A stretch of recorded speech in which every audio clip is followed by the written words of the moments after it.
Beyond Business, Season 2 with your boy Nick Freno. Here to share the stories that are true. From every walk of life, we're diving in deep. Unpacking dreams and laughter, it's a journey we'll keep. Guests from near and far with wisdom to unfold. Life paths and journeys, every tale worth gold. So kick back, relax, let's have some fun. Hey, welcome to Beyond Business. Joining me today is a guy that I've been waiting to match up schedules with here for a bit, and I'm finally getting the opportunity to get to know a gentleman who's doing big things in the community. He's a real estate agent who's killing it. He's also a coach. He has his own podcast or shorts or reels he puts out. We're going to dig into everything, get to know him a little bit better. Please enjoy our sit down here with Blake Renyolds. You released something, what, weekly day? I know there's a weekly Monday motivation. Yep. So I do Monday motivations on Monday, and then I try to do a things to do in Decatur every Thursday or Friday, kind of depending on what I'm promoting and when that's going on. Is it a show or you're just doing I'm just doing clips? reels, doing clips. Yeah. Okay. Yeah. So I don't do like a podcast or a show or anything. It really stems from, I'm just obsessed with real estate and the real estate industry. Uh-huh. And so when I was, I don't know, 3 or 4 years in, I'm listening to all these podcasts and different things, and every real estate show was saying, you got to do video, you got to do video, you got to do video. Yeah. And I'm like, well, what the hell videos am I going to do? Right. And so, I've got a background in coaching, and so, I kind of use that motivational aspect to start Monday Motivation. And then, honestly, I was just sick of people telling me that there's nothing to do in Decatur, and I thought that was bullshit. And so I, out of spite, started things to do in Decatur because I thought it was annoying that everybody said there was nothing to do in Decatur because there's a lot to do in Decatur. We're all kind of guilty of going, yeah. Why am I sitting home? Well, really, because I just don't want to leave. But I'll say there's nothing to do. Yeah. And, like people talk to me all the time, but, I wish I lived in a place like Chicago or whatever where there's so much to do. A lot of my best friends live in Chicago, and, in their 20s, all they do is they go to bars and they drink and they go out to eat and they go home. Can do that It's anywhere. the same thing that we do here. And most people, unless you live, like we all associate with living in Chicago with, you walk out in the beans in your front yard. It's Yeah. like, no, most people who live in Chicago never go to the city because why? Right. Why are you going to pay $60 to park? Yeah. To do what you could do in a suburb or your hometown. And I got to stand in line, or I Yeah. got to get a reservation, Yeah. or Yeah. Or if you want to go to a Bulls or Blackhawks game, it's going to cost you $200 to get in the door. Right. And which we have the benefit of if you lived there and you were a Bulls fan or a Cub fan, you lived by you'd go broke. Yeah. Going, Yeah. damn, go watch another game. It's going to cost me $150 to eat and have a couple beers. And, Yeah. No, that's a good point. I mean, and we do. So how old are you, Blake? I'm 38. Okay, so I'm 46. Did you grow up here? Yeah, born and raised. Okay, so you've at least seen, the generation, and it's not to me, like technology and kind of just how the youth are now, it is different. I don't necessarily look at it as a bad thing. I mean, I know, I get it. The kids are more pussies now than they were. Well, but you know what? No, maybe, we just, our parents were busy working and kind of going, hope shit goes well. And we're a little bit more in tune and protect our kids more and all that. So, yeah, and you look at every generation. different. We all think the generation below us, Wasn't shit. are soft. we all, that's how it's always Yes, been. yes. And, my kids, when they have kids, they're going to think their kids are soft. Yeah. Our kids are going to be going, man, when we were kids, all we had is Facebook and Twitter and like, what? Yeah, and smartphones, and with AI and But no, so I think I only said that to say, like, we can compare. I've even heard people in like late 30s, early to mid 40s, they do the comparison of, there's nothing to do. And it's like, well, no, in order for us to socialize, we had to go places. We didn't have. Oh, trust me, if we all had iPads and phones that were like that, then we would have spent a lot more time at home too. Because the only way to see or talk to people was, I'm not going to call you unless I have something I need to talk to you about. So it's like if you want to socialize, they have the benefit now of going, I don't really feel like doing anything, but I don't want to not talk to anyone, and they can do it. It's weird to me, Yeah. but it is a thing. It keeps people that are young from just standing around. That was it. When you're younger, you just go to the bar. Yeah. But I would argue that there's nothing to do in Decatur has been something that's been an unfair stigma even before the technology. I think even when I was in my early 20s, people said that shit. We were just labeled as we just decided there's nothing to do here. So let's go to Springfield or Champaign. It's like, nah, or shit. Chicago or whatever. St. Louis, and you know, it's hilarious in the real estate industry to see, and obviously I love it, people who leave Decatur and then come back. Yes. Because there's a community here that cannot be replaced. And I haven't seen it because I've been here. Yeah. But the number of people even I've seen that I go, man, you had a whole life in South Carolina, in Florida, in Texas.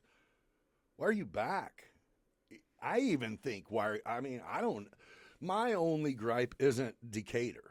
Mine is, if I'm, for tax reasons, I get people leaving Illinois, but 100%. But to say, this town, and it's grown. I had Woody in here, and he gave me a different perspective just because he's really involved in helping just build stuff, and he's involved in everything. And to have him go, there's nothing to do compared to if you jump on a plane and go to Vegas where you're going to do nothing but do shit. Yeah. How many of us have the time or money to go, okay, you know what? Whatever you want to do, we're going to have it here. Well, you're not going to do it. Right. You're not going to go. Yeah. I mean, I'm in bed at 10, so I don't give a shit what's going on. Right? No, but that's good. That's good for you. And it doesn't come across as spiteful. It comes across as you just being educated us all along. Right. And it is. Hey, there's nothing to do. Maybe you just didn't know. Yeah. Here you go. And I want to come across as someone who's passionate about our community. Yeah. Because I'm one of the people that moved away and came back. I went to grad school in Ann Arbor, Michigan, and it was a fun challenge for me to meet new people and get new friends. Uh-huh. But man, there's something about when you walk into a restaurant or a bar or a gym and you only know the people that you're with and you know nobody else. It's different. It's different. Yeah. There's a fun challenge to that, and like I said, meeting new friends. But in Decatur, if I go somewhere, I know I'm going to know somebody. It's crazy, right? That's a lot of fun. Yeah. Yeah. Yeah. But Decatur is also big enough where I know when I go somewhere, I'm going to have the opportunity to meet new people too. Yeah. And that's a really cool combination that I think the people, when they leave Decatur and come back, they realize like how valuable that is. Missed that. Yeah. Well, so it's funny because I have a 14-year-old son, and same everywhere we go, whether it's, which of course, like I usually will go to like the restaurants that like people I know own and stuff like that if I can. And so I say that to say I'm tailor picking where we're going, but everywhere we go, that's what my son's like, dude, you know everyone. And it's like, no, I just know someone everywhere because I've been here my whole, 90% of the time it's how do you know them? It's like played ball with them. Like that's the story for 90% of the dudes, no matter the age. Yeah. At some point in time, we played ball. Yeah. And it is just like, And I'm like, just wait, dude. It's not. I'm not running for mayor. I just have lived. Yeah. Yeah. My wife says the same thing. We're very blessed. We're expecting our second child in July. Oh, congrats, man. Thank you. Yeah. But we have to go see our doctors in Springfield because she's got a rare genetic condition. So we have to go over there. And so every time we've gone over there, we've gone to Chick-fil-A after for lunch. Uh-huh.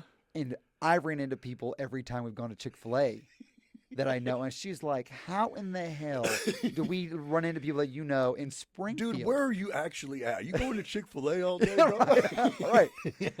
So yeah, it's funny. But it is the small. So that's it. To people that are from big cities to where the suburbs are a size of Decatur. Decatur's small. But yeah, to me, I've never wanted to live. I grew up, went to Argenta, lived in Camelot. Okay. Then went to Macon, lived in Wildwood. And that was my parents choosing. But even now, I don't have like a small town desire to live in. Like this is the perfect size community to me because You can take we got stores and restaurants and things to do. Mm-hmm. And I think the thing that Decatur's, I guess the stigma that's got stuck is it being like, we got a lot of hood, we got a lot of crime, and it's like, well, yeah, but what about all of the other places that have literally flourished insanely in the last 10 years? Right. I mean, because Mount Zion, Forsyth, at least in my brain, this is all the Decatur area. Whether you go east, south, you know what I mean? Agreed, 100%. I mean, if you get on the road for 10 miles or 15 miles and end up somewhere else, then you're not in Decatur. But until then, it's all just tying in. I think it's cool. I'm impressed that I guess this kind of taps into going, man, I'm getting to be the old ones. But a lot of people my age, our age, are like responsible for, instead of, there's 90% that bitches about nothing to do, but then to see the other 10% be kind of our demographic building up stuff is amazing, dude. Yeah, there's some ownership in that, in pride. Yeah. Well, and even with Woody, and which is why I've always tipped my hat to him. Because I've known him since he was a railroad guy. I'd run into him at the Cornerstone before Woody's kicked off. And, you'd never know I don't know why this impresses me, but you would never know by running into him or talking to him that he had his hand in so much. No way. Because he doesn't come across that way, And that's admirable, I think. I mean, because, like you said, if there's something that's improving and just got an ownership change, there's a really good chance he's involved. Yeah. And someone, I really enjoyed your episode with Rodney. Mm-hmm. Rodney's not only got his hand in everything, he's also spending significant time having an impact on the next generation. Yeah. And that is huge for our community. Yeah. Huge. Yeah. Well, and I think, and if you have, like, I've been by his spot when he has like his open gyms. I've done like a couple, like, just photo things for him to plug and get people there. But it's very successful. Oh, yeah. And it's not like, hey, wish we could find people to come. Oh, no. Yeah. That's not.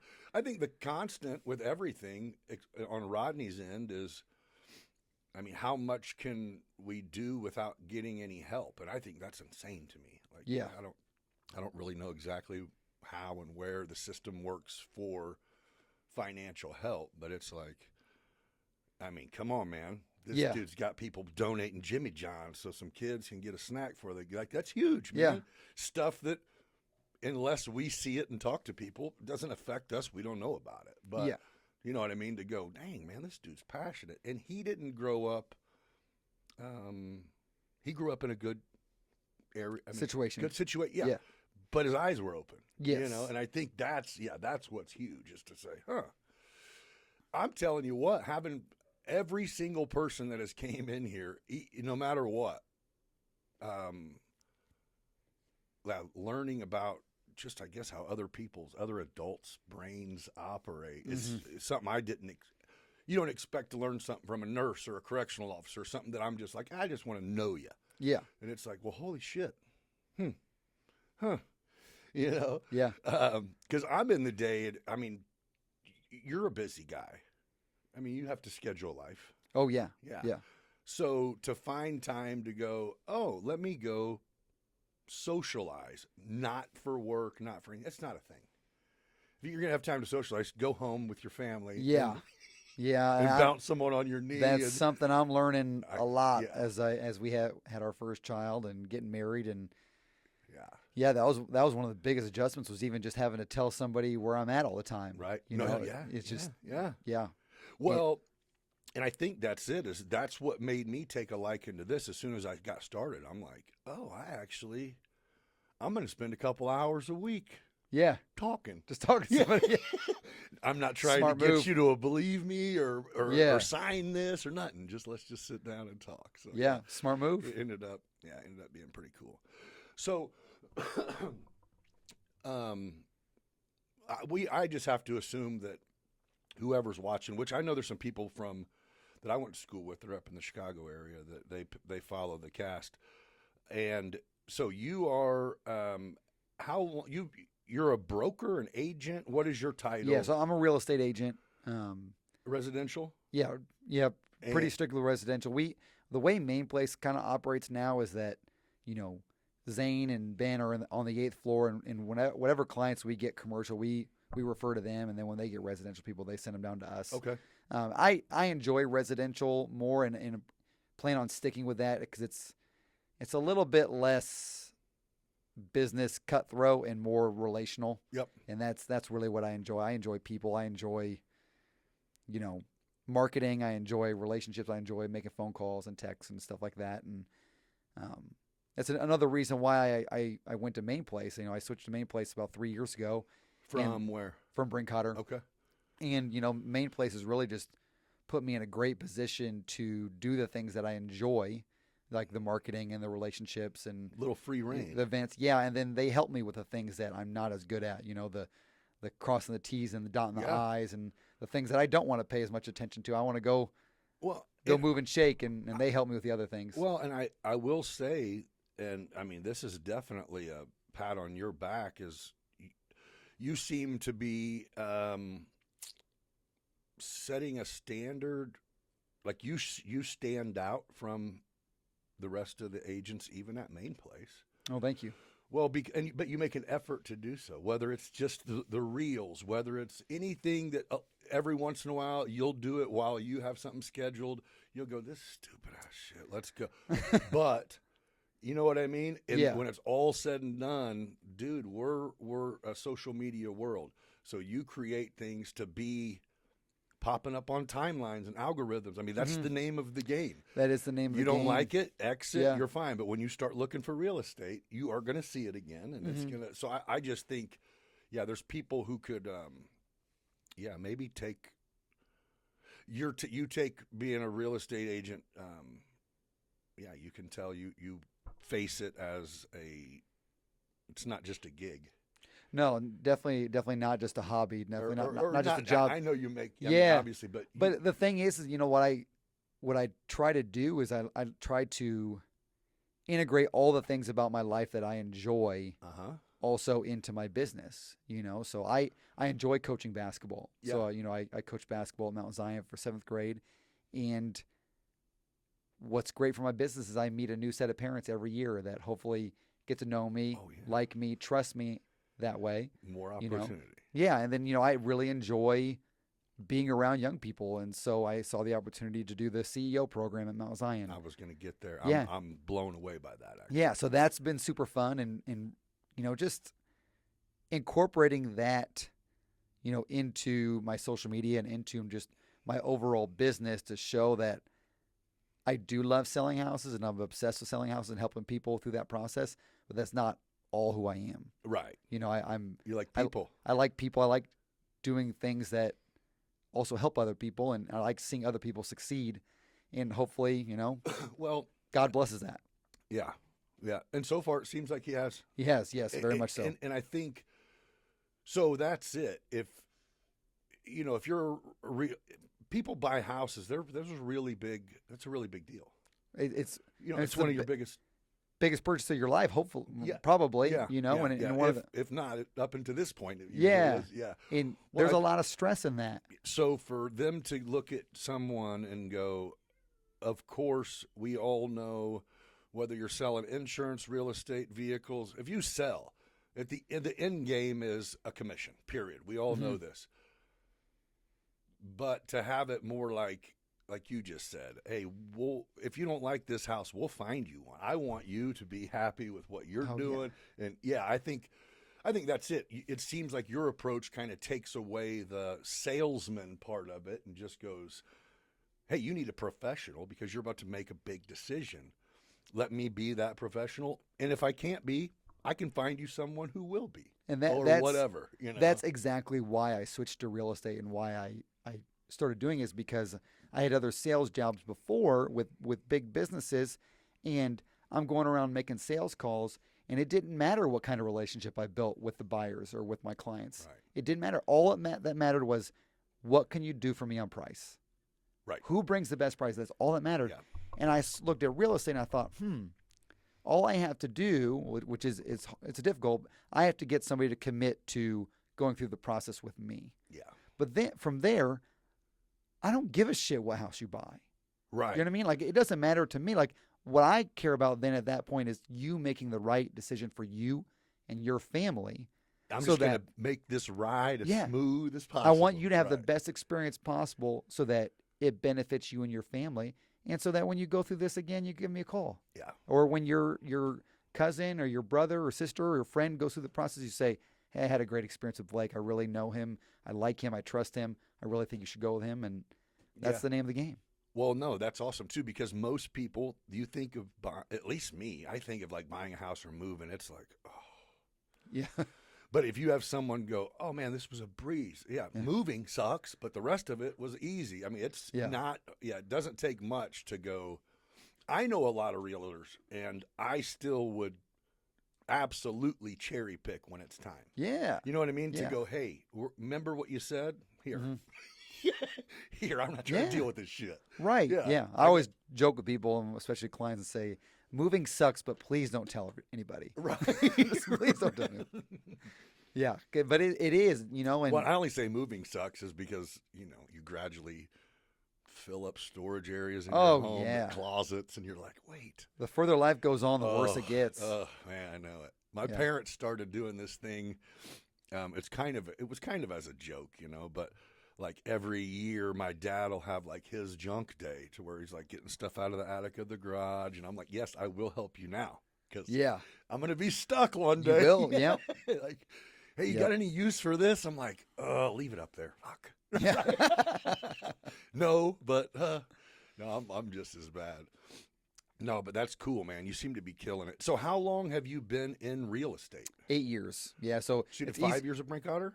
Yeah. Okay. Yeah, it's easy to keep track of because I got my license on January 2nd. Oh, so It was you like, kicked it off. yeah, right at the. And you went there from where? What were you doing before that? So, man, my original career path was I wanted to coach college basketball.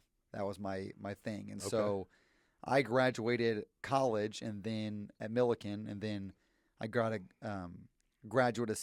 actually, while I was at Millikan, I was coaching at LSA. Okay. I was a JV coach. I played 1 year of college basketball, but realized how short and unathletic I am very quickly. Yeah. And so then I started coaching. And then when I got done at Millikan, That's funny. That's good. Yeah. Unathletic is a word that, You're like, I was athletic compared to the LSA kids, Yeah. not the kids who played in Detroit. But yeah, so then I went from there. And then I actually got a graduate assistant coaching job at the place where I played my first year. Okay. And so I kind of did a full circle, and that's when I spent my few years in Ann Arbor. Okay. And so I was coaching there, graduated with my degree, got my master's tuition free, which was really nice. And what? Organizational leadership and administration. Okay. And got my bachelor's in marketing at Millikan. And then actually I came back to Millikan and coached under I don't know if you remember Matt Nadelhofer. Yeah. At Millikan, I was on his staff Okay. for a couple of years, and then just kind of realized there that wasn't really the lifestyle I wanted to live. Like it was, it was going to be difficult to, coach college basketball and have the family life that I wanted to have eventually. And so then I got into like big business sales. So I was with Granger. I'm sure you heard of Granger. Yeah. And then I actually got a job with a company called Prax Air, which is a welding gas company. And I swear to you, when I went into the interview, I didn't even know that they sold welding gas. I just saw that it was a higher base You're like, I'm just pay. here. And I saw that it said industrial gas on the website. And I had no idea, and I still got the job. Somehow I BS'd my way through it. But I'm going on sales calls for this Prax Air, and these guys are asking me like what they should be using for these welding jobs, and I'm like, I don't even know what the hell I'm selling you. You've been welding for 20 years, and you're asking me this. Hold on, let me read this brochure I was going to give you. And it gave me so much anxiety that I wasn't doing my job well. Oh, that's tough that too. My boss called me one day, and I was already studying for my real estate exam and was going to do it on the side. Gotcha. And I was like, dude, I quit. I'm out. Right. I didn't even have my real estate license yet. So you're going, if you're about to tell me I'm not doing my job, I already know. No, I'm not doing it. He didn't have to tell me. I just had the anxiety. I just had the anxiety in my heart that I was like, I'm failing. I suck at this. Yeah. And people are depending on me. And I was just like, dude, I quit. So you were like, now extra cram study for this Yeah. real estate thing because Yeah. I need some cash, right? But, I had no wife at the time, no oh, kids. you could rough it. Like if I didn't get paid for a month, it was just me who had to eat peanut butter and jelly Yeah. sandwiches Yeah. and Cheez-Its or whatever. Yeah. And, I grinded it out and It worked out. yeah. And it was such a blessing because, not to knock anybody in the real estate industry. I really don't mean to do that, but I was blessed to get into it at a time where it wasn't as advantageous. Yeah. And so when COVID came and there was like this, and the interest rates went down and there was this rush of everybody buying real estate, You were there. I was already established. Ooh. I didn't have to hop into the game Yeah. and hope for the Hope. best. Yeah. I You were was there. already there. You were like, matter of fact, I needed this little bump. Yeah. Yeah. Yeah. Perfect. Yeah. And so it's Well, and Brinkotters, Blessing they're to- a hell of an agency too. oh They've been yeah. doing it forever. Yeah. Yeah. Yeah. And I, owe Carla Brinkotter, a lot for getting me into the industry and teaching me a lot and believing in Right. me, like she told me when I first started that she goes, Blake, you have the potential to be an $8 million realtor. And I looked at her and was like, you're crazy. And I've done that twice already, so it's Yeah. to have You're someone going, believe are in you you going like to give that. me a credit line? 'Cause Yeah. I like your opinions. That's funny. Yeah. Well, no, but it's huge. I mean, you're. So I think it's less competitive than I imagined. Main Place and Glenda Williamson and Brinkotter, you guys all kind of. But it's like, no, you guys. Not No. really, right? No, because It's kind of like you meet someone and it's your job. I mean, if you develop a relationship with someone, if you have an open house, which obviously, I think probably selling that home is probably only a minimal part of it. It's you're getting to know someone looking for a house. mhm. If they choose someone else, then that's when you got to go, okay, either they were in a hurry or I could have done something better. Right, that's got to be a self-reflection Yeah, thing. it's like, yeah. Ideally, if I talk to you and you're in the market, we're going to build. And Yeah. if you don't, then you got to change what you're doing. Well, and iron sharpens iron. If Yeah. you're going to be an asshole to everybody in your industry, it's going to be a very lonely place. Yes. And being in real estate is not an easy profession. Oh, and yeah. when sometimes you need support, you need to be able to talk to somebody who's going through the same things as you. Yeah. And for my clients, it's good for them that I have good relationships with agents. Right. Because if you're my client and you're looking to buy a house that is being shown 15 times today and there's 5 different offers, but I've got a good relationship with the agent, don't you feel a little bit better about your odds of getting that Right. house? Yeah. So yeah, it's just like any walk of life. You always want to be kind to people and treat people the way you want to be treated because you never know when you're going to need them. Right. You never know, what's going to happen down the road. One of my best friends, Kyle Karsten, he's the development leader at Salvation Army. He used to be the superintendent at LSA. And when he got hired to be the superintendent at LSA, I hated him. I could not stand his guts. And I told it to his face. Do you even know why? Or you Yeah, just- I do know why. Like there was I was coaching at LSA at the time, Uh-huh. and he came in and he got the advice that he should fire the varsity basketball coach, the one who hired me Uh-huh. at 19 years old. Okay. And so I was pissed. You're like, no. Yeah, and so I gave it to him, and then time went on and we developed a relationship, and now he's one of my best friends. Yeah. It was just, You know? hey, shit happened and Yeah. you don't have to agree. Yeah, but you just never know. Yeah. And so why, just because they're in the same industry as me, realtors are in the same industry as me, like, why should I treat them poorly? Right. If they beat me on a client, that's their win and my loss. Like, it was my fault, and Yeah. they did something to beat me. Well, so and you're in an industry where if you, like, it isn't once you're a shoe in, you're set for the rest of your career. Because right. there's always going to be a young Blake on the horizon going, if you snooze, I'm picking him up. That's exactly right. So, yeah, build a relationship, but don't try to act like you're better than people when you're out and about in public. And Yeah. if you want to keep doing good, you better humble yourself and That's right. That's right. And do lunch or you gotta coffee or stay in whatever contact. it takes. Yeah. Because that's one of my goals. Is that, I want my clients to be clients for life. I don't want them Yeah. just to be one transaction and gone. I want to stay in contact. I try to call or text every client that I have at least 4 times a year. Just trying check to, in. Yeah, just trying to do client events, inviting them out for drinks or That's cool. lunches and different things. So yeah, I'm just trying really hard to make people clients for life because that's what I enjoy doing anyway. Well, I like if I found you the home you're going to retire in, that's great. But there's a really good chance you're related to, talk to other people Right. who are also looking for theirs, Right. or kids or whatever. Yeah. Well, and the people who are like in our generation and younger, nobody's staying still that long. Even if you found the perfect house for you when you're 30 years old. Yeah, if you're not retired physically, like no more work, then it's up in the air on where you could end up. Even then, because Right. what are we all doing? We're all sitting there on our cell phones. Yeah. Everybody's looking at Zillow. Everybody's Yeah. looking at mainplace.us, Yeah. hopefully. Yeah. And they're scrolling through and they're looking at homes, even if they're not in the market. To say, Yeah. I could make a move. Yeah. Yeah. Yeah. Everybody's always looking. So, it's good for me. There's going to be more transactions. There's going to be more people moving Yeah. as time goes on.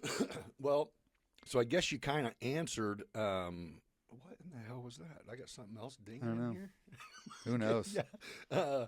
So, yeah, you kind of answered it, but you coach basketball at Mount Zion, and obviously your passion came from that's kind of the route you wanted to go to begin with. So how does that work? You just went in and say, hey, I was going to be a college coach. I got my shit in order. I got some history, and they hired you, or did you know someone at the school and they needed a hand? Or Well, I don't really know how that. I've works. also coached at like every high school in the county. So are those paid, not to Yeah, pry. yeah, but I they're assume- paid gigs. Yeah, Yep. okay.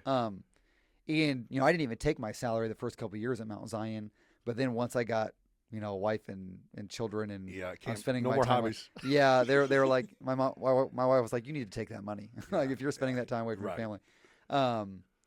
But yeah, I just through being around Decatur, born and raised, and just being around the game, I think people know, kind of like my resume, and so I had a couple high school jobs at LSA and Decatur Christian, and I was the varsity coach of Maroa, and then I did. When? What were the years? I was at Maroa. Let's see. So I've done 4 years at Mount Zion. I did a year with Rodney. So it's been 5 years ago. 6 years Anthony ago. Campbell, Yeah, my nephew. Yeah, Anthony. Yeah, I was like, I remember you Yeah. from going and watching him when he was like, I'm not playing basketball. Yeah. Where are you guys at? He's got a game. What? Yep. Your big ass better get in the paint, fool. He was a freshman my first year and a sophomore my second Okay, year. yeah, that's what, it rings a bell now. But in all honesty, my experience was so bad there that I wanted to do something different. So I started reaching out to all the junior high positions, and Mount Zion was the only one available. And so I took that. And, in junior high, those kids are a little bit more squirrely, but the parents are way better. Oh, yeah. There's just something that happens to parents when their kids get in high school. They go crazy, man. Oh, I get it. Everybody thinks Mine just got in high school. Everybody, yeah. So you're going crazy. It's already started. Everybody thinks their 5'10" white kid is going to the NBA. For sure, bro. Or going to Division I, and it's like you don't see the stands filled with scouts, and they're going, Yeah. no, I don't. I don't see anyone. are you crazy? Like That's when we start living vicariously. Yeah. Yeah, and it'll be me one Yeah, I day was too. gonna say, I'm you'll not. get there. I'm not talking down on anybody. I'm talking down on some of you, and you know who you are. But You're planning tonight's mission already. but yeah, so I went to junior high, and I've had a great time, man. You like it? Yeah, it's a blast. Okay, well, that's good. I mean, if it's going to be something you're doing on top of something else, then, yeah, if you're not going to enjoy it, then that means they're not enjoying it, Yeah. which means, And I enjoyed the kids at the high school level. The kids were great. that's just such a minimal part of the headache But is yeah. the kids. Yeah, Right. if it was just about coaching the kids, I have No no problem. problem with it. But Yeah. Yeah, it's really I coached travel baseball until last year. I finally cut him loose and let him go try out in a couple other towns. But, yeah, there's something to say when kids get to that junior high, the age where they have accountability and they understand. That's huge. That's amazing. That's what I said. My son's 14, dude. I've always been part-time dad because we never really were together after he was like 2. So I've always been every other weekend, 1 day a week, and then whenever we played travel ball, it's every weekend. But dude, that's like my best. Now that he's 14 and we can have adult-ish, I don't really need somebody I can talk to about contracts and shit like that. Yeah. So just kicking it. Oh, he's the bomb, dude. Yeah. I love it. Yeah, it's like, oh, okay. Yeah, that's cool. So I can see where working with kid, and it's giving back, dude. You know the impact. I know every coach I've ever had still remember them. You know what I mean?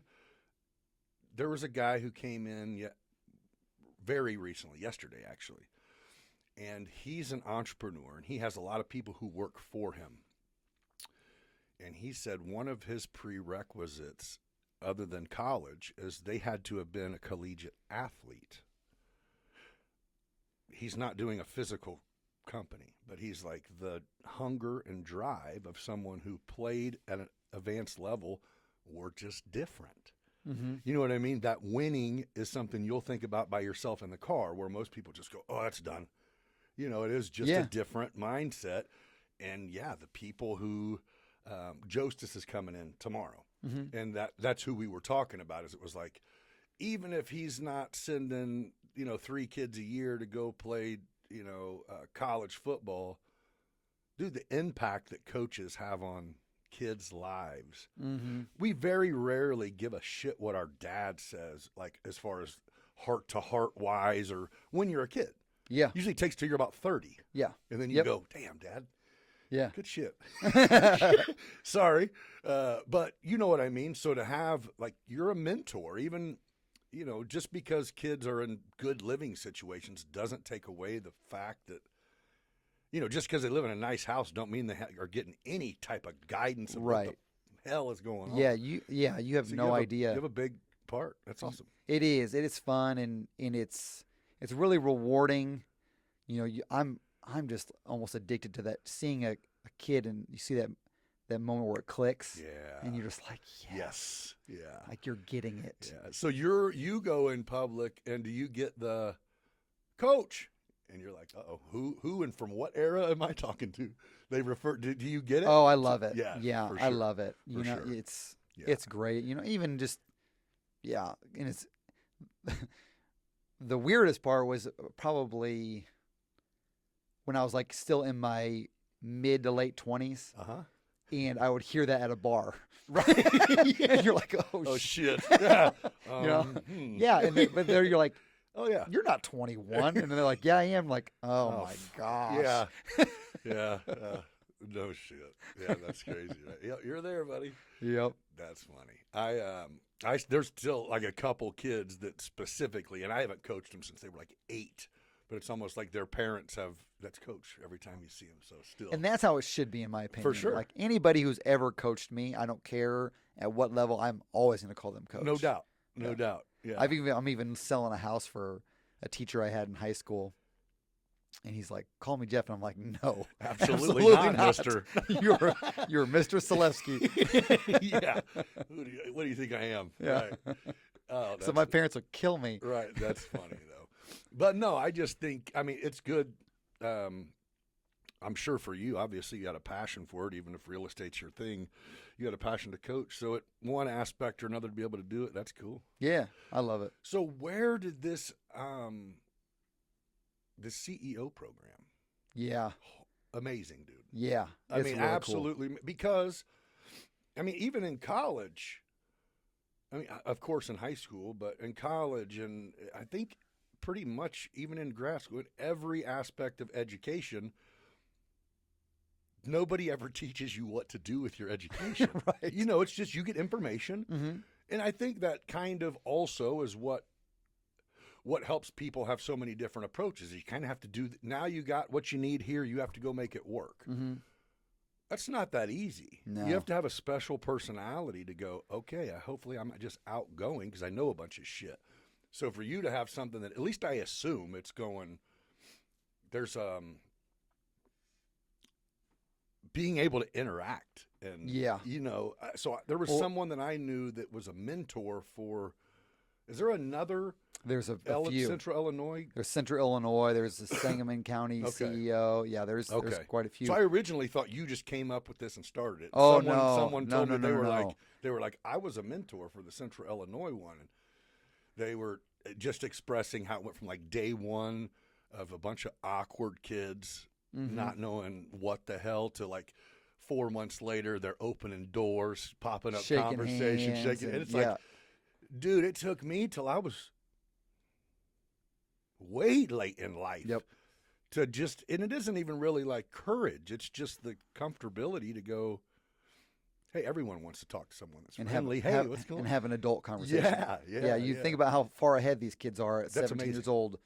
They are going to be a shoe-in anything they do. Mm-hmm. You know what I mean? If you can go, which our laptops and our phone, every technology makes what you do in any professional career, for the most part, a lot easier, because we can schedule out. We can send group emails. We can do this. But a lot of things, you're always going to come to the point where whether you're sitting in front of a camera with an audience or you're sitting, on a Zoom or whatever, but to be able to go in, shake a hand, look at someone that's a lost art.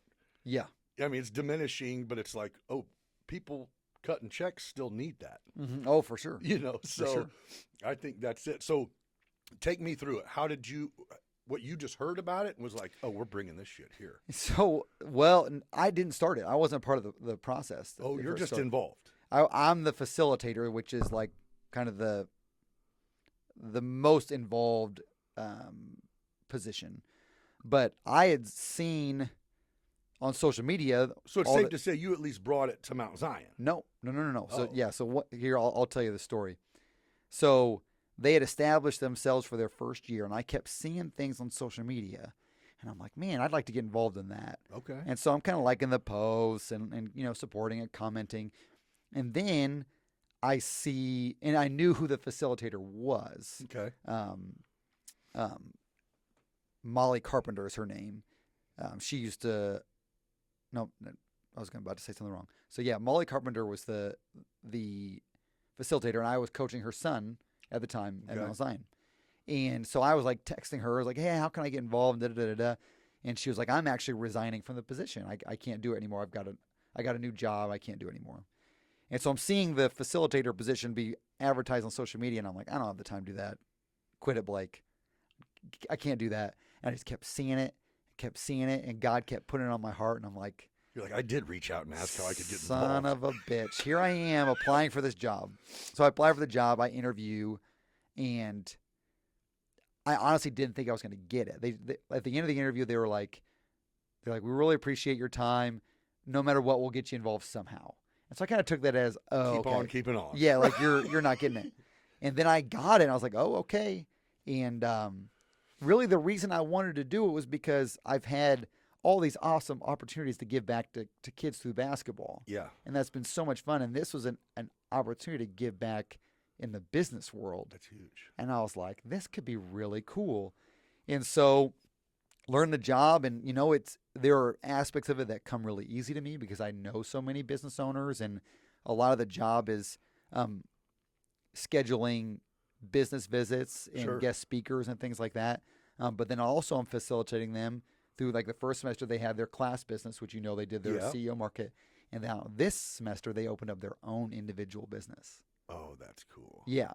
And so they're putting together business plans. They're going to go through like a whole Shark Tank thing where they've got to ask the board to get Back money. them for... Yeah, to start their business. And the money is available because of the money they raised in their class business. Oh, so this isn't a mock anything. No, this isn't mock shit. If you have a good plan, you're going to start making some money this year. 100%.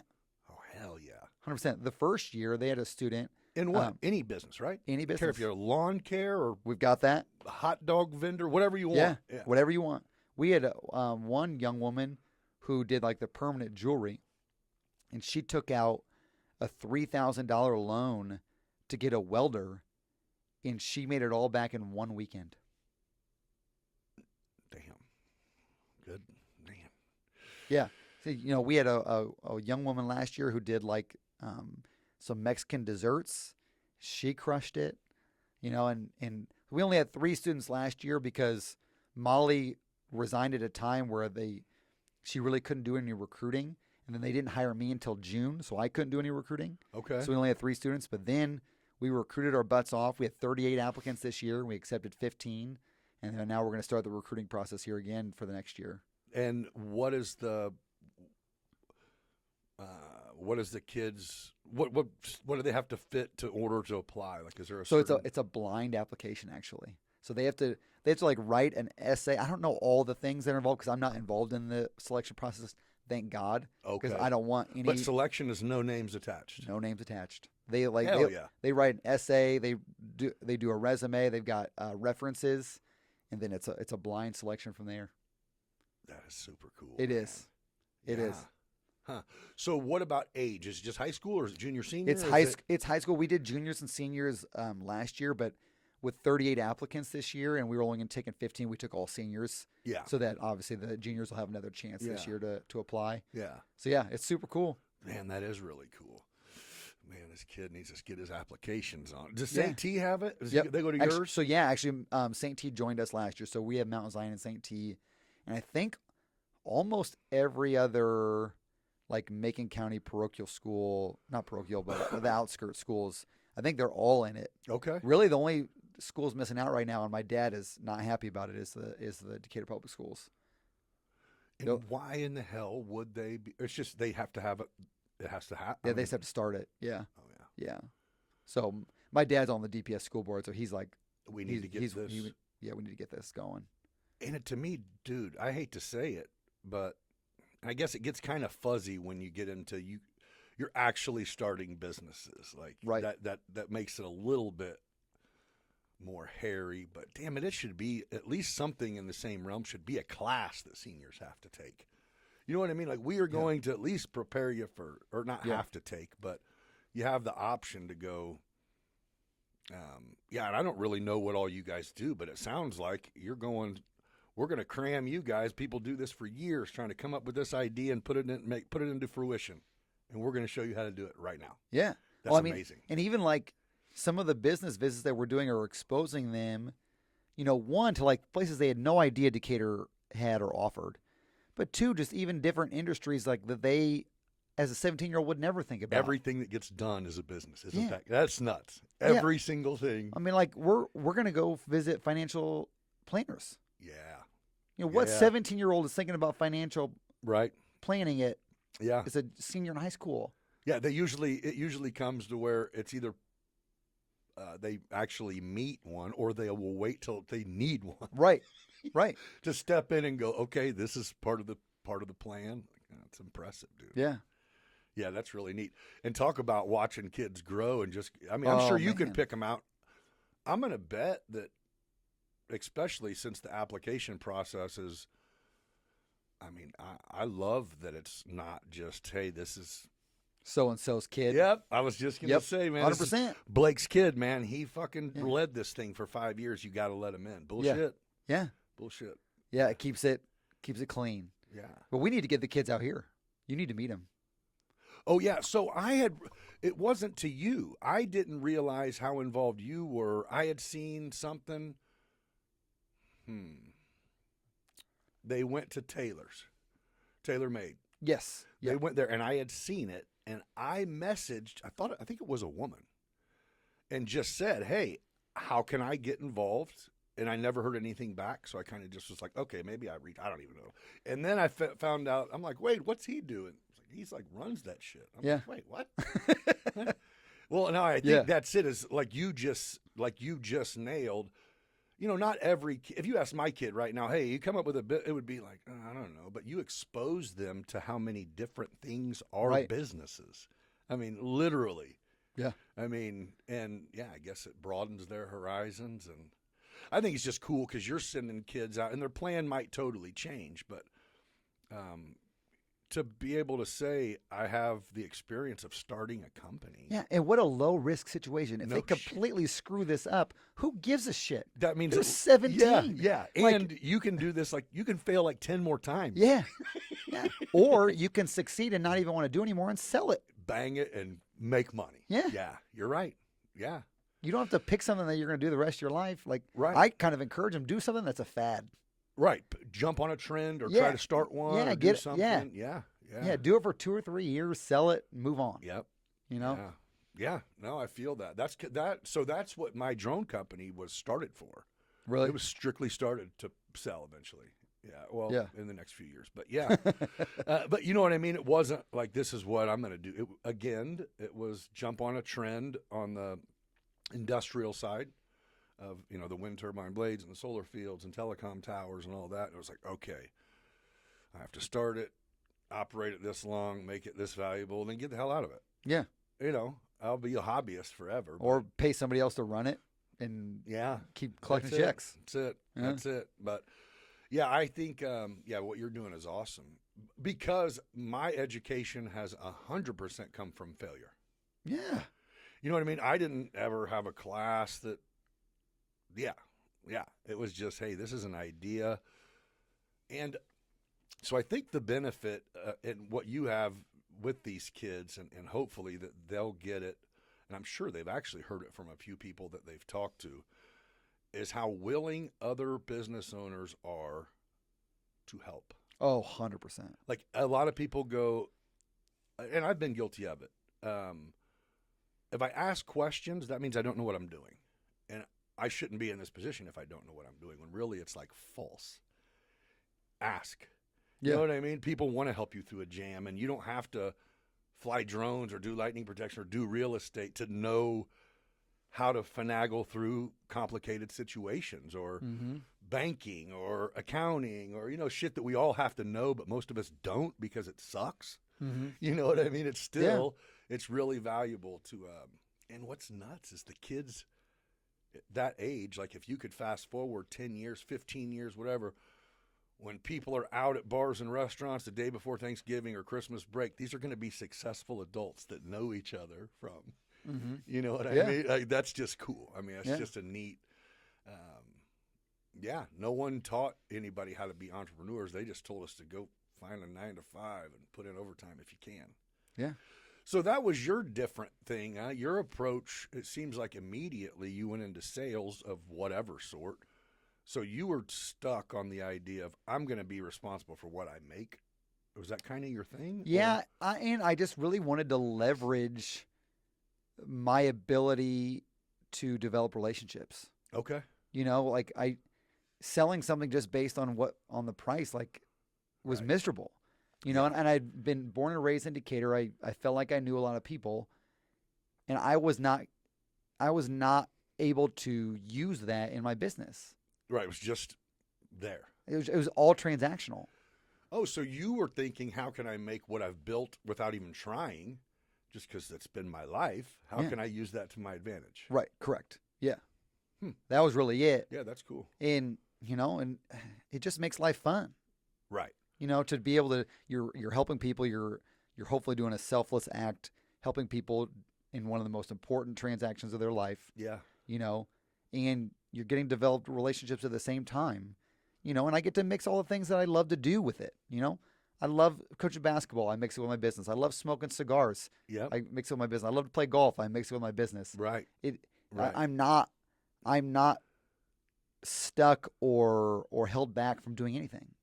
It's just all part of it. It's just all part of it. Well, and I think that's because you've made it. Yeah. It's not a trend. It's not like you're just following the guidance of anyone. Right. If anything, it's setting a bar. You know what I mean? It's kind of setting a new, I don't mean to keep saying that, but it is like, I think your approach is so light years.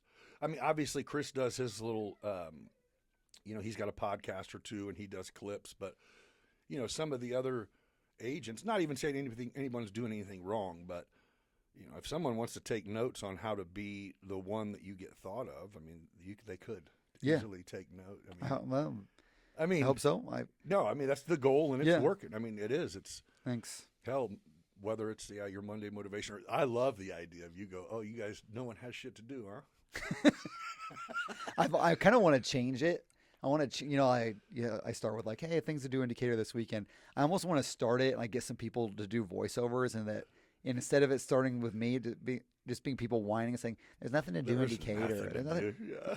And then I pop in and go, bullshit. Yeah. So what's funny is it's only a voice changer, but I got something you can take with you.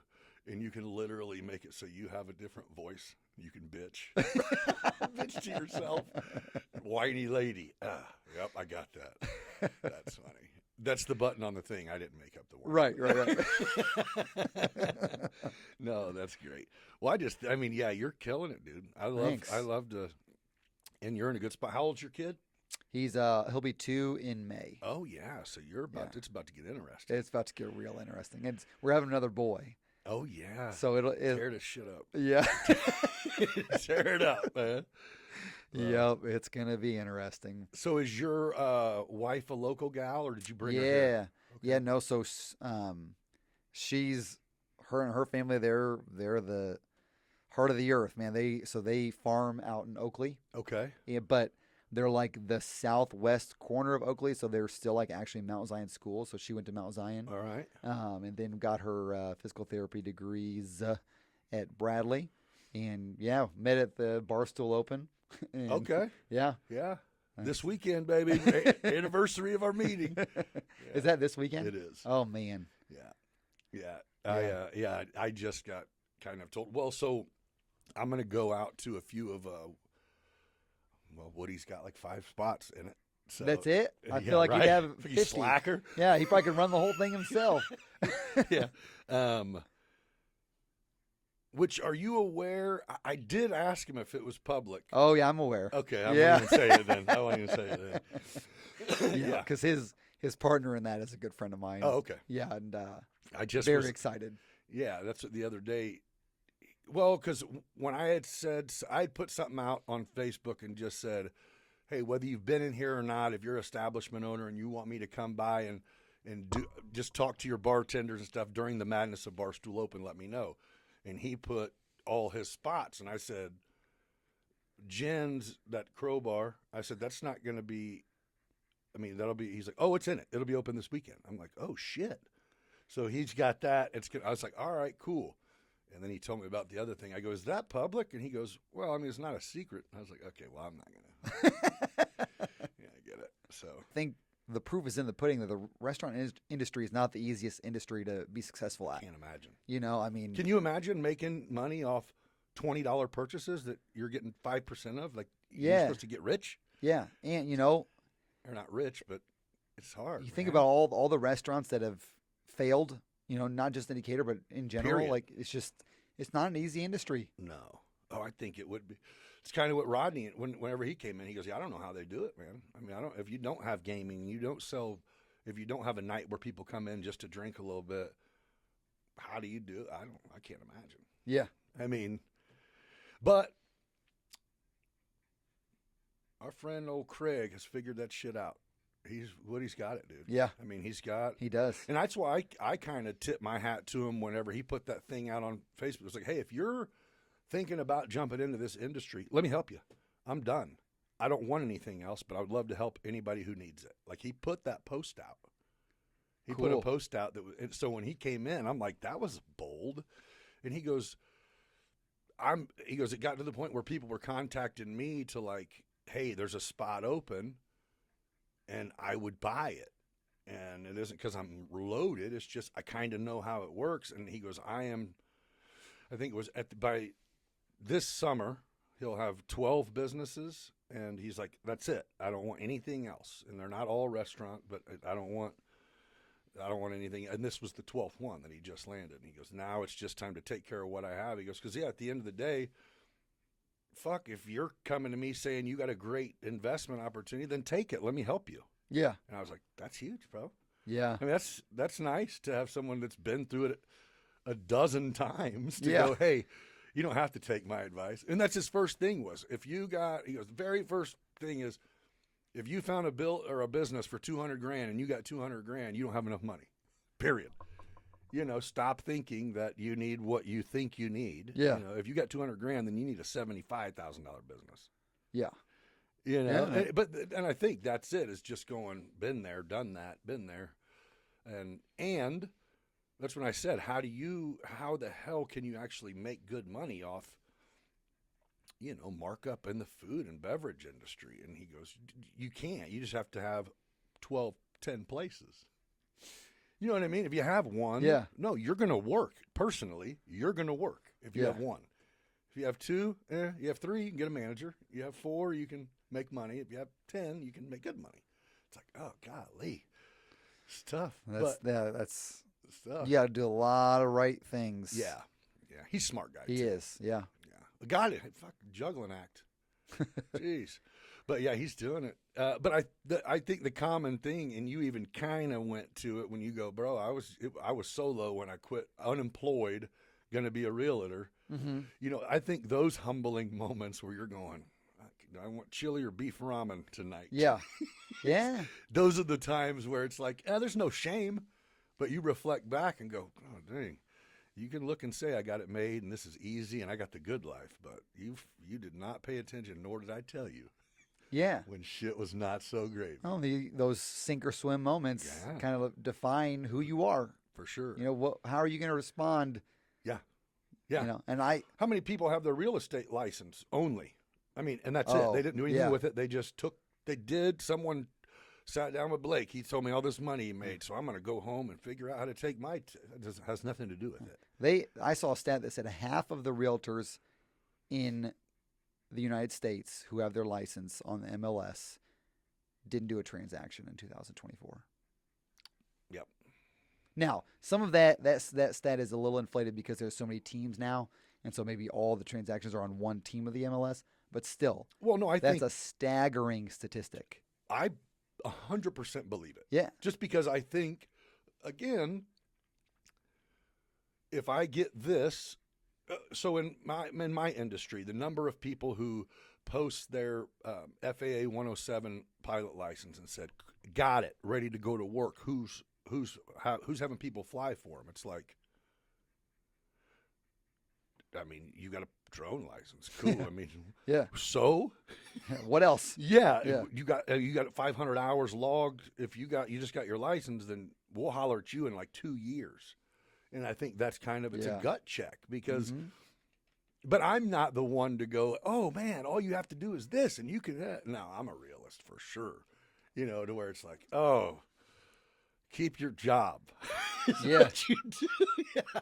Keep your job is what you do. Well, and when I was in my teens and in my 20s, when I looked at, commission only jobs or owning your own business, all I thought about was fear. It was like, oh, I don't want to do that. I don't want to go through a month where I don't know where I'm going to get paid. And then you did it. Yeah, and then and then Now I you did do it for a living. Yeah, and now I'm teaching little kids how to do it. Not little kids, high school kids how yeah. to do it. Like Yeah. it's an interesting But dynamic. man, but to be one that's again, the reward whenever success happens is unexplainable. You know what I mean? How you feel when you bounce out of a bad situation or whatever. That's something that first you can't prepare people for, but to make an effort to do so, to go, hey, here's what comes with putting all your cards in. Yeah. Is you might have to get a new deck when it's all said and done. That's just Yeah. how it is. But you know what? No matter how much time goes on, winning is fun. For sure. For sure. It doesn't matter if you're in a sink or swim moment or if you're at the top of the mountain. Like, It feels good. winning is fun. Well said. Good point. No, I mean, that's it, too, is it is a challenge, not with anybody, with you. Yeah. You know what I mean? Yep. You took this on. Can you do it? Did you do it? Yeah, and if winning doesn't get you that, Then you're then you're gotta go move on to something do else. something else. Yeah, exactly. But So you technically, I mean, you're self-employed, right? yeah. I Oh mean, yeah. There's no Yep. I'm independent contractor. do as good as or bad as you want. Mm-hmm. That's exactly right. And that 9 to 5 has never been for me. Sitting behind a desk has never been for me. So when I talk about earlier about how I wanted to take advantage of my relationships and things like that, but it also I needed to do something where I'm out there and I'm moving and shaking because my dad was a financial planner and my sister bought his book and took over that, and so obviously that was always an option for me, but I think my dad and I both knew that that was never going to work. Yeah, that's going to be a must-do situation. If Yeah, I get... yeah. I mean, there was a part of my life where I was like, man, like I was thinking about my dad's legacy, where it was becoming more appealing, and I'm so grateful to my sister for taking it over because You're not letting it go. yeah, he didn't let it go to some schmuck. Yeah, It was to my sister. But then when I even just like started looking at the books to studying for the CFP and all that stuff, I'm like, couldn't even find it. Huh? no chance. Yeah, I'm falling asleep reading this thing. yeah. I need to get up and move and. Well, do you think that? I mean, that's just different people. I don't think. Yeah. I don't think like the entrepreneur attitude. I don't think you can. Unfortunately, you can't really develop it either. I think you either have it and you're just not wired quite right, and most of the time until you're out of college, you don't even realize. Like, wait a minute, I'm not cut out for this shit. I need to I need to decide what I make based on how hard I work.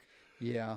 I don't think, and I say you can't teach it. I mean, if you have people that have the spirit, you can teach people how to own businesses and stuff like that. But I mean, to have the shake and move, just mentality, or the wake up in the middle of the night to jot shit down so you don't forget it the next day. Like, I think that's just cut from different cloth.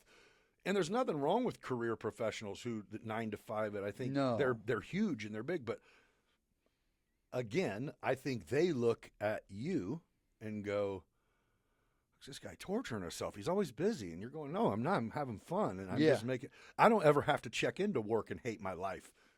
You have to do that 40 hours a week.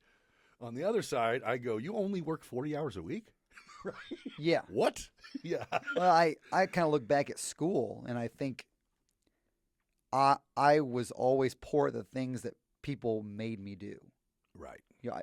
If you tell me, Blake, you have to read that book by next week, I'm going to dread reading that book.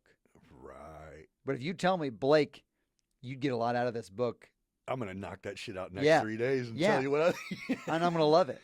Right. There's just something about that mentality where, like, since it's my choice and it's my business, there's nothing I really don't like doing. Right. And if you don't, then you change it and don't do it. Yeah, or I get somebody else to do it. Yeah. Well, so when you first got in the real estate business, were you successful immediately, or did you have them moments where you're like, "Oh, did I just completely fuck up by quitting my job and studying for this test?" Oh, and getting numerous this times. Oh, okay. To where you're going. Is anybody? Yeah.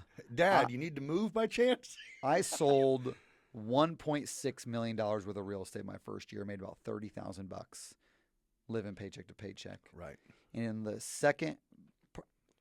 the first quarter of my second year, I didn't sell a damn thing.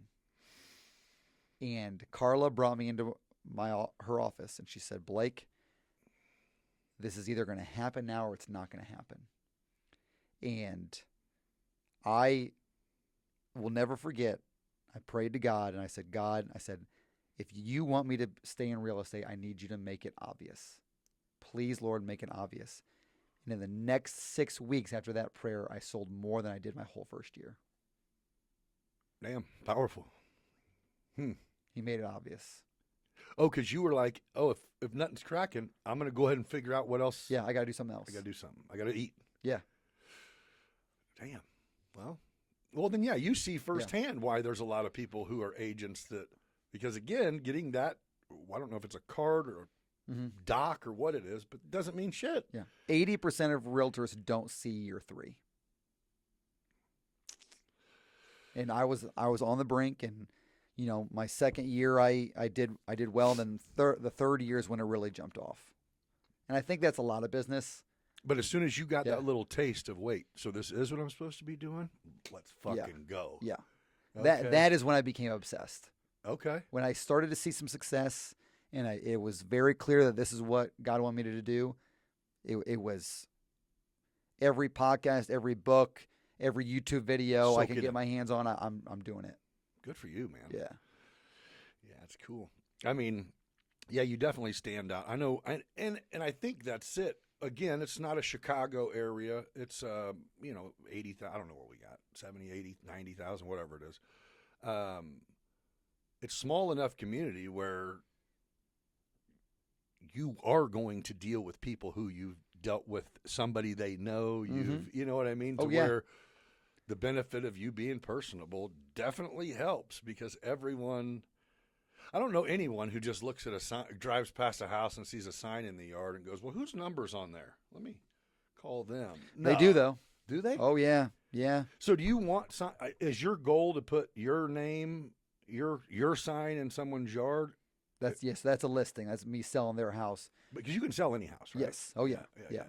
My goal is to be everywhere. You're like, I want my sign in the yard, and I want to sell it to you. Yeah, and I want to be on top of everybody's mind. Okay. You know, I want them to see my name in someone's yard. I want them to see my billboard. I want them to be scrolling on their phone, seeing my face on their news feed. You know, I want people to listen to this podcast. Yeah. You know, I want, when people think of real estate in Central Illinois, to think Blake Reynolds. Right. And so you're confident that no matter what your need is, if you can't do it, then you called the right person to figure out who can. 100%. Yeah. Right. Yeah. Have you ever had that where you have a client that you're like, just can't really seem to get on the same page. Let me help this person out. Or are you like, no, I can shift to help anyone. I can shift to help anyone. I just didn't know if there were the difficult where you're like, you know what, I got a better fit for you. There are definitely more difficult clients than others to get on the same page with. But my mission and my vision of my business is predicated around the Bible verse that love your neighbor as yourself. Okay. And so whether somebody is asking me 1,000,000 questions a day, or asking me 0, or they need a lot of attention or they don't need any, I'm going to treat them the way they want to be treated, because that's what God calls us to do. Right. Well, obviously, like we just discussed earlier, you it might just be another listing for you, but yeah, if someone goes to the title company or wherever to sign some paperwork, it's a big deal. It's a huge deal, It's a man. big deal to be able to go. You're going to be happy when I reach out to you at Christmas time. You're not going to be like, "Why the hell did you let me buy this place?" It's like, no, right. We did this together. Yeah, right. Yeah, right. no, and I want everybody to have a great experience, and I want them in 5 years to say, we love living in this house, Blake, but we need you to sell it. And you're going to go, for sure. Where Yeah. we moving? Yeah. Yeah. Yep. Yeah.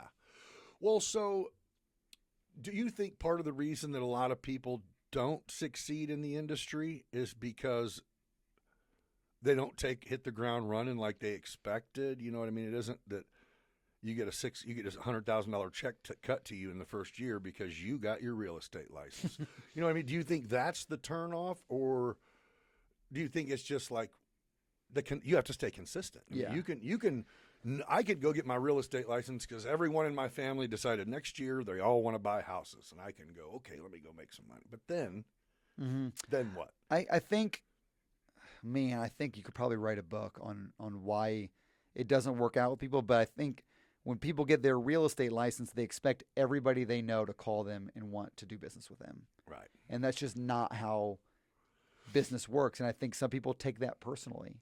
You know, they can't handle the rejection. Right. You know, the people who are going to call them are going to be the ones that are like, hey, what's your interest? So does that mean can you give that back to me? Yeah. Yeah. You're going, wait, what? Yeah. Right. and there, there are other people who, when you first starting a business like real estate, you're not that busy. And so when you're not that busy, are they going home and watching Netflix, or are they looking at YouTube videos? Are they listening to podcasts? Right. Are they becoming an expert at their craft so that their clients will trust them with one of the most important transactions of their life? Yeah. Yeah. You know? I think that's it whenever you make it so, a meeting with a banker sucks, a meeting at the title company sucks. I mean, just as far as just the whole build up, but to have someone that you're not turning it into a doctor's appointment to chat about a house. Right. If I show you 3 and you hate them, me too then. Let's hate them together. Where are we going now? Yeah. Yeah.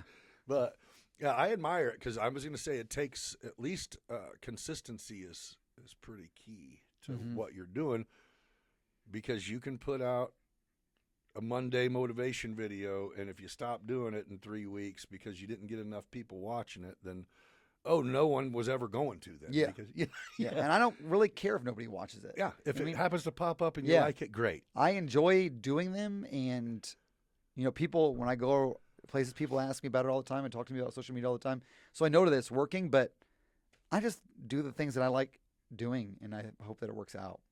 That's all you can do. You know, Because everyone's going to have different takes. You know, some things are the first one I ever seen that was one of your videos. I went back through and watched them. Mm-hmm. You know, it was like, wait, what the fuck's he doing here? You know what I mean? Like saying, and I don't know. I think there's no such thing as the right formula, but I think you ride that. You know, you're riding the trends with. You have to. Mm-hmm. I mean, how do I get through to you? Well, then I'm going to do that. You know? Right, and it started with when you're first in real estate, you're broke, and social media was free. Dang right. And so it's the best, cheapest advertisement in the world. Still. I couldn't afford to buy a billboard, but I could make sure that I'm in front of your face every day because some people are going to see my billboard. Some people may hear a radio ad. People may see a TV commercial, but every one of you guys are scrolling your phones. Damn right.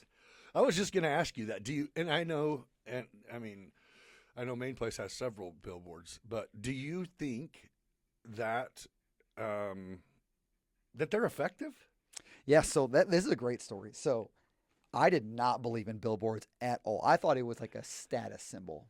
Okay. I thought everybody who put up a billboard was full of shit, and they were just trying to show off that they could put $2,000 a month into a fucking picture. So my buddy Dustin Chapman, who owns Goodfellas Cigars, he was like, Blake, I'm going to do a billboard, but the full-time job he had at the time didn't allow him to have a side gig like Goodfellas. Okay. And so he's like, would you be on the billboard for me? And I was like, yeah, I'll be on the billboard. Like all publicity is good publicity for me. Yeah, let's go.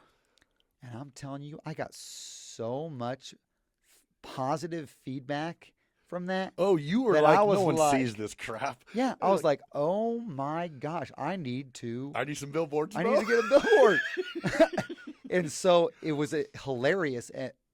At the exact same time, Chris Harrison did like a contest in the office, and I was like, whoever got the most listings or something like that month got a billboard from the company. You're like, and I won it, and put up a real estate billboard, and boom, it had the same effect. Really? And I was like, okay, well, shit, never mind. Give me another one. Yep, So yeah.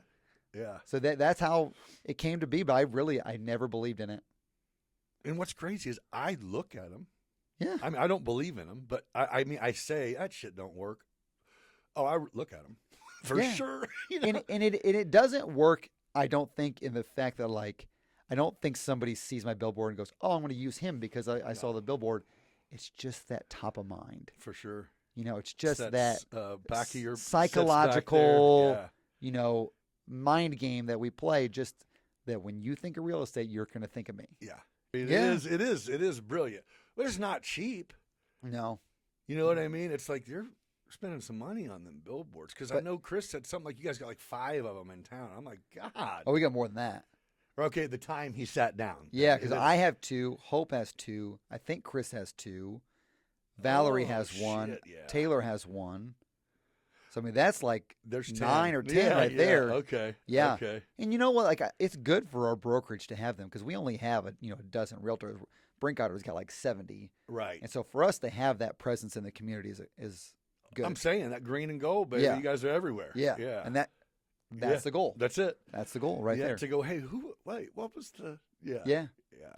Yeah. But billboards are not cheap, but they are a lot less expensive here than they are in a lot of markets. Oh, yeah. Yeah. I actually Googled one day what the average price was for a billboard in the United States, and it's $750 a month, and it's half that here. Okay. And so do they make you, is it monthly here? Yeah. Or is it like, you got to 6 month it up and. I don't know. Like, I kind of just pay it whenever they tell me to pay it. Right. Need a new picture? Okay. Yeah. Right. Yeah. Well, no. Well, yeah, if it works, it works. And again, it's one of those to where you go, just like you said, these ain't that big of a deal. And then you're like, no, I felt it. Yeah. I felt it. And luckily I did. It just was an ironic happenstance thing, like where that you're like, no further questions needed. Give me 3. The only problem is that I get like about 10 people a week ask me if I own Goodfellas. Like I wish, but I don't. I wish. Like, I own a locker. Yeah, there's a group of regulars in there that's growing and growing, and like we're kind of becoming like tight knit. Like It's cool. It's cool, It's man. a nice network setting Yeah. too. I mean, Oh, for sure. yeah, just Yeah. it's If a I cool if spot. I have like busy work that I'm doing on my computer or whatever, like I just go work in there. Really, Yeah, because my business is all about conversations. How many conversations can I have and appointments I can book right? and so if I can do my busy work and be having conversations with people about real estate at the same time And burn one. yeah. Let's go. Yeah. Yeah, yeah. Who says you can't mix business with pleasure? Right. You're like, I was going to say, you better be mastering that shit. Yeah. You're going to have 2 under 3. I know. Yeah. I know. Babe, you keep coming home from work and you got to take your clothes off at the door because you smell like smoke. Sorry, rough day. at But the office. that was a conversation Callie and I had to have. Oh, I Was bet. like because Throw me a if- change of clothes in the garage, if babe. I told you if I told you I was going to Starbucks to work for the afternoon, you would think nothing of it. Right. You would think nothing of it. Right. But the cigar shop is my coffee shop. But yeah, it's different. It's the same thing. It's the same. The but same thing. it's I just different. come home smelling it. But I'm not sitting there going to the cigar shop going like this and just kicking it every afternoon. No, Right. I'm working.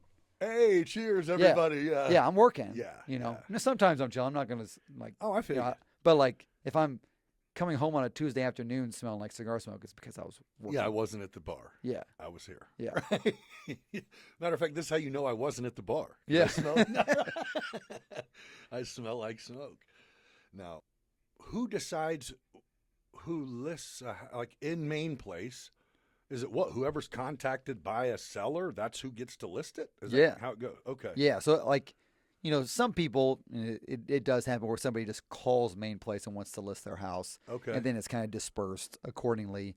But really, it's up to By me. that, Chris is like, I'll take that. Yeah, no kidding. But really, it's up to us in our network and our, client base to get our own listings. Right.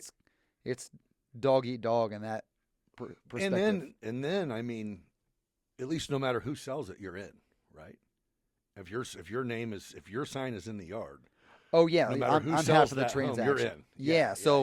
So anytime, and that's kind of what this lawsuits. I don't know if you've seen the lawsuits Yeah. with the real estate, but like, Which I don't totally get, but I hear. yeah. So in a nutshell, every real estate transaction has a commission. The average commission in the United States is 6%, and typically 3% goes to the listing agent, 3% goes to the buyer's agent. And a lot of these lawsuits were claiming that the listing, the people selling their home who were paying the entire commission didn't know that they were paying both the listing agent and the buyer's agent. And so basically we had to change What, the wording rules on it? Well, now they in the listing agreement, instead of saying, hey, we're going to charge 6% commission on this, now there's a whole new page where they fill out, okay, if we're doing 6%, there's going to go 3% to the listing agent and 3% to the buyer's agent. It's just Sign shit that here. didn't matter before. Now all of a sudden it has to be in writing. Correct. Yeah. Someone wanted that 3% back, man. I guess. Yeah. I guess. But yeah, so in terms of us prospecting to get clients, it's better, in my opinion, to get a listing because then your sign's in the front and your phone number's attached to the listing online and all that. And every agent in the area that's your house that you're selling becomes a potential. Yeah, and they're showing my house instead of me showing other people's houses. So other realtors will contact you and say, "Hey, man, I got someone that wants to take a look at that house," and you're like, "Yeah, no, of course." Yeah. Okay. Yeah. Yep. And I can get both sides of the other. If I have a client who's interested in my own listing, then I can get both sides. But that doesn't happen I was gonna say, it seems that would be few and far between to exactly get. It happens, but not as often as another realtor selling it, and that's why it's important to have those good relationships with them, Right. Because you want the transaction to go well and go smooth for your client, and but yeah, and so so it's our job to go get our own listings, and hopefully the listings are buying a new home too, and but when you have a listing, you got the sign in the front, you're doing the open house, you're putting the social media posts, it's at the same time you're marketing the home that you're listing, you're also marketing yourself. For sure. And so that's how you kind of. Well, like you just nailed it. To where the whole idea at the end of the day, you want it to be where if someone if their daughter didn't go get her real estate license, then you want to be the one that comes to mind when it comes time to sell a house. Yeah. Correct. Even if their daughter does have the license, I want to come to mind. For sure. yeah, right. She seems busy. Yeah. That's funny. Yeah. Well, that's good. Well, I'm not going to keep you much longer. It's morning, so we both probably still got a day. That went fast. I know, it usually does. Yeah, that was great. Well, I really appreciate you coming and sitting down and talking. I think it's amazing what you're doing. Of course, you doing well for yourself and for your family is awesome, but none of us see or care about that. But so what you're doing with the kids I think is huge. Hey, the thanks. impact on young men, yeah, it's huge. And damn it, the CEO program. Good Lord, like that's where it's at. I mean, whether it was your brainstorm to come up with it or not, for you to take the reins when someone was busy is still, man, it's given a lot of future, and we'll see it. We'll, in 10, 15 years, you will see people that you have educated own companies around here. Hell, if we're not trying to buy their companies before they go to college. I'll do body piercing. What do you got? No, but all right. Well, thanks everybody for joining us, and yeah, we'll see you for the next one. Be kind to each other. Oh yeah, what's your next big move? Begun beyond business where the stories flow. Life's a crazy ride, come on, let's go. From the ups and the downs, we'll laugh and we'll learn. With host Nick Freno, it's your turn to discern. Beyond business, take a seat, take a chance. Let's explore the past, come join the dance. Beyond business where the stories flow. Life's a crazy ride, come on, let's go. From the ups and the downs, we'll laugh and we'll learn. With host Nick Freno, it's your turn to discern. Beyond business, take a seat, take a chance. Let's explore the past, come join the dance. Hey.